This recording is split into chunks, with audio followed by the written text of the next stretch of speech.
ನಾವು ಅವ್ರಿಗೆಲ್ಲ ಅದಕ್ಕೂ ಅವ್ರಿಗೆ ಆಹ್ವಾನ ಮಾಡ್ತಾ ಇದ್ದೀವಿ, ಅವ್ರಿಗೆಲ್ಲ ಕರೆದೆಲ್ಲ ಮಾತಾಡಿದ್ದೀವಿ. ಅವ್ರು ಯಾರೂ ಅವರು ಸರ್ಕಾರದವ್ರ ಹತ್ರ ಹೋಗಿ ಮಾತಾಡೋಷ್ಟು ಧೈರ್ಯ ಕಾಣಲಿಲ್ಲ. ಈ ಒಬ್ಬರು MP ಬಿಟ್ಟು ಇನ್ನೆಲ್ಲ MP ಅವ್ರ ಪರನೇ ಇದ್ದಾರೆ, NDA ಇದ್ದಾರೆ. 27 ಜನ ಅವ್ರ ಜೊತೆ ಇದ್ದಾರೆ. ಪ್ಲೀಸ್ ಎಲ್ಲರಿಗೂ ಕರ್ನಾಟಕ ರಾಜ್ಯ ಯಾರ್ಯಾರಿಗೆ ಹಿತ ಕಾಪಾಡಬೇಕು ಅಂತೇಳಿ ಭಕ್ತಿ ಭಾವನೆ ಪ್ರೀತಿ ಗೌರವ ಇದೆ. ಅವರೆಲ್ಲರೂ ಕೂಡ ನಮ್ರತೆಯಿಂದ ಈ ಹೋರಾಟದಲ್ಲಿ ರಾಜ್ಯದ ಹಿತಕ್ಕೆ ಕಾಪಾಡಲಿಕ್ಕೆ ಹೆಜ್ಜೆ ಹಾಕಬೇಕು, ಧ್ವನಿ ಎತ್ತಬೇಕು ಅಂತೇಳಿ ನಮ್ರತೆಯಿಂದ ಮನವಿ ಮಾಡ್ತಾ ಇದ್ದೀವಿ. ಕರ್ನಾಟಕ ವಿಚಾರ ಹಾಗಾಗಿ ವೈಯಕ್ತಿಕವಾಗಿ ಯಾರನ್ನಾದ್ರೂ ನಾಯಕನ ಬೇರೆ ಪಕ್ಷದವನ್ನ ಭೇಟಿ ಮಾಡಿ ಮನವಿ ಮಾಡೋದು ಆ ಥರದ್ದು ಏನಾದರೂ ಇರುತ್ತೆ ಸರ್ ನಿಮ್ಮಲ್ಲಿ? ಸರ್ ನಮ್ದೇನಿಲ್ಲ, ನಾವು ನೇರವಾಗಿ ಕೇಂದ್ರ ಸರ್ಕಾರ ಅವ್ರನ್ನ ಯಾವ ನಾಯಕರು ಅವಶ್ಯಕತೆ ಇಲ್ಲ, ಸರ್ಕಾರಕ್ಕೆ ನಮ್ದು ಮನವಿ. So the BJP has asked the Congress to apologize for TK Suresh's comment made on a separate country. What would your comments be on that, sir? See, I'm an Indian, born Indian, will die as an Indian. India is a united country. From Kashmir to Kanyakumari, from east to north, there is no difference. BJP is trying to politicalize what is said, that what injustice has been done to the state of Karnataka and southern part of India. He has just explained this is the thinking will occur in the future if they are trying to destabilize or if they try to show a different type of treatment to the South India. That is what he has occurred. He has not said. He said that he is an Indian and a born Indian. He will fight as an Indian. India stands united. He is a congressman. Congressman has kept this country united. Whenever there is a Congress party or the Congress-led government, the entire country is being looked at equally. That is what is not happening. That is why that is what he has said, and he has come out on record also. So, despite the fact that our state has been second, BJP is trying to make politicalize. Let they do. They have nothing to say. They can't tell anything. Or let them reply to this budget. First, what is that? Not even a single day. 27 MPs have met the Prime Minister or the Finance Minister. They have not gone. They have not requested. Mr. Bomme also has not requested.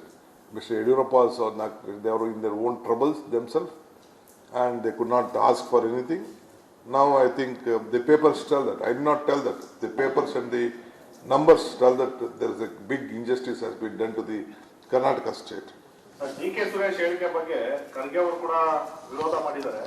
Statement ವಾಪಸ್ ತೆಗೆದುಕೊಳ್ಳತಕ್ಕಂತ ಒಂದು ನಿಟ್ಟಿನಲ್ಲಿ ಸುರೇಶ್ ಅವರಿಗೆ ನೀವೇನಾದ್ರೂ advice ಮಾಡ್ತೀರಾ? ನಾನು ಏನು ಹೇಳಬೇಕು ನಿನ್ನೆ ಹೇಳಿದ್ದೀನಿ. ಲೋಕಸಭೆಯಲ್ಲೂ ಚರ್ಚೆ ಮಾಡಿದ್ದಾರೆ ಸರ್, ಪ್ರಸ್ತಾಪ ಮಾಡಿದ್ದಾರೆ ಸರ್ ಲೋಕಸಭೆಯಲ್ಲಿ. ಅದೆಲ್ಲ ಮಾತಾಡೋಣ. 27 MP ರಾಜ್ಯಕ್ಕೆ ಹಿತ ಕಾಪಾಡಿಸುವಂತ ಕೆಲಸ ತಾವು ಮಾಡಬೇಕು. ನಿನ್ನೆ ಸುರೇಶ್ ಸ್ಟೇಟ್ಮೆಂಟ್ ಮಾಡುವಾಗ ದಕ್ಷಿಣ ಭಾರತದ ಎಲ್ಲ ರಾಜ್ಯಗಳಿಗೂ ಅನ್ಯಾಯ ಆಗಿದೆ ಅನ್ನೋ ಮಾತನ್ನ ಹೇಳಿದ್ದಾರೆ. ಹಾಗಾಗಿ ನೀವು ಬೇರೆ ರಾಜ್ಯಗಳನ್ನ ವಿಶ್ವಾಸಕ್ಕೆ ತಗೊಂಡಿದ್ರೆ ಇಂತ ನಿಮ್ಮ ವಾಯ್ಸ್ ಸ್ಟ್ರಾಂಗ್ ಆಗ್ತಾ ಇತ್ತಲ್ವಾ? ಅದಾದ್ರೆ ಇನ್ ಫ್ಯೂಚರ್ ಆಗುತ್ತಾ ಅಥವಾ ಏನಾದ್ರು ಮಾತಾಡಿ? ಅವ್ರ ಹತ್ರ ಮಾತಾಡಿ. Is an MP, vice MP 3 ಸತಿ ಜನ ಕೆಲಸಿದ್ದಾರೆ.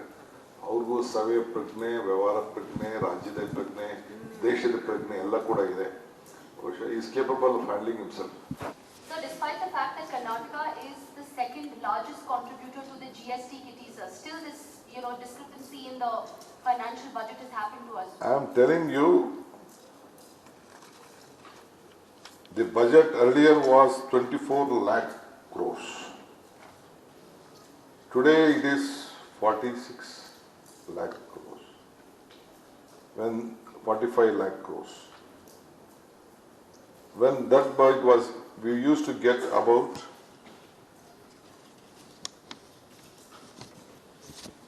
no increment has been done. We should have got the double share. We have not got.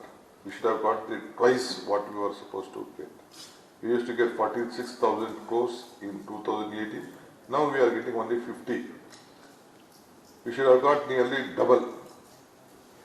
I think Karnataka, a great injustice has been done to the state. Sir, ನೀವು ಈ ಹೋರಾಟವನ್ನ ಅಕಾಲದಲ್ಲಿ ಮಾಡ್ತಾ ಇದ್ದೀರಿ ಅಂತ ಅನಿಸ್ತಾ ಇಲ್ವಾ? 15ನೇ ಹಣಕಾಸು ಆಯೋಗದ ಅವಧಿಯು ಮುಗಿತದೆ. ಸಕಾಲದಲ್ಲಿ ಮಾಡ್ತಾ ಇದ್ದೀವಿ. ಅಕಾಲ ಅಲ್ಲ, ಸಕಾಲದಲ್ಲಿ ಮಾಡ್ತಾ ಇದ್ದೀವಿ. 15ನೇ ಹಣಕಾಸು ಆಯೋಗದ ಅವಧಿ ಮುಗಿತಾ ಇದೆ ಸರ್. ಹೋರಾಟ ಪ್ರಜಾಪ್ರಭುತ್ವ ವ್ಯವಸ್ಥೆಯಲ್ಲಿ ಜನ ನಮಗೆ ಜನರ ಮುಂದೆ ಜನರಿಗೋಸ್ಕರ ಹೋರಾಟ ಮಾಡಲೇಬೇಕು, ಆ ಧ್ವನಿ ಎತ್ತಲೇಬೇಕು, ರಾಜ್ಯಕ್ಕೆ ಆಗ್ತಾರ ಅನ್ಯಾಯನ ತಿಳಿಸ್ಲೇಬೇಕು. ಆ ದೃಷ್ಟಿಯಿಂದ ಈ ಹೋರಾಟ ನಿಮ್ಮ ಗಮನ ಸೆಳೀಬೇಕು, ದೇಶದ ಗಮನ ಸೆಳೀಬೇಕು, ರಾಜ್ಯದ ಪ್ರತಿಯೊಬ್ಬ ಮತದಾರರು ಕೂಡ ಗಮನಿಸಬೇಕು. ನಾವು ಪ್ರತಿಯೊಬ್ಬ ಮತದಾರರಿಗೂ ಒಂದು ನ್ಯಾಯ ಒದಗಿಸ್ಕೊಡ್ಬೇಕು. ಆ ನ್ಯಾಯಕ್ಕೋಸ್ಕರ ಈ ಹೋರಾಟಕ್ಕೆ ಹೆಜ್ಜೆ ಇಟ್ಟಿದ್ದೀವಿ. ಹೋರಾಟಕ್ಕೆ ಅವಕಾಶ ಕೊಡ್ತಾರ ಸರ್? ಆ? ಹೋರಾಟಕ್ಕೆ ಅವಕಾಶ ಕೊಡ್ತಾರ? ಇದು ಪ್ರಜಾಪ್ರಭುತ್ವದ ದೇಶ.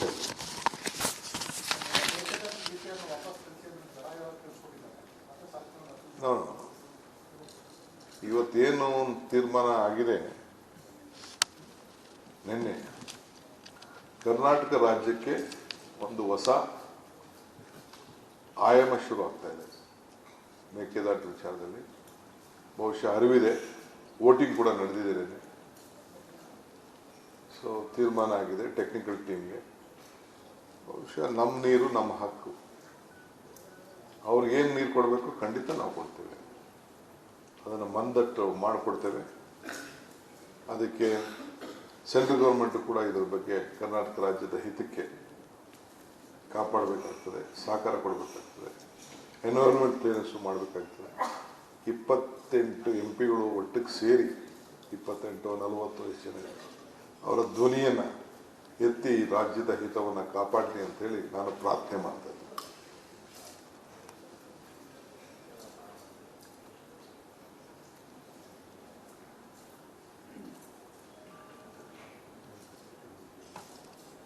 ತಮಗೆಲ್ಲ ಈಗ ಗೊತ್ತಿದೆ, ನೀವು ಯಾರು ಹೇಳ್ತಿದ್ರಲ್ಲ ಸೆಕೆಂಡ್ ಲಾರ್ಜೆಸ್ಟ್ ಸ್ಟೇಟ್ ಅಂತ. ಇವಾಗ telling about second largest. 4 lakhs ಕೋಟಿ ಹೆಚ್ಚು ಸಂಪತ್ತು ತೆರಿಗೆ, ಸೆಸ್ಸು, ಸುರ್ಕ ಮುಂತಾದಗಳ ರೂಪದಲ್ಲಿ ಕೊಡ್ತಾ ಇದ್ವಿ. ಆದರೆ ನಮ್ಗೆ ಬರ್ತಾ ಇರೋದು 50,000 to 53,000 ಕೋಟಿ. Only 12 to 13% we are getting 13 rupees. So ಭಾಳ ದೊಡ್ಡ ಪ್ರಾಬ್ಲಮ್ ಆಗಿದೆ. For 100 we are getting 12 to 13. It is a great injustice. That is what we are trying to tell. So Karnataka is producing big human resources strength also.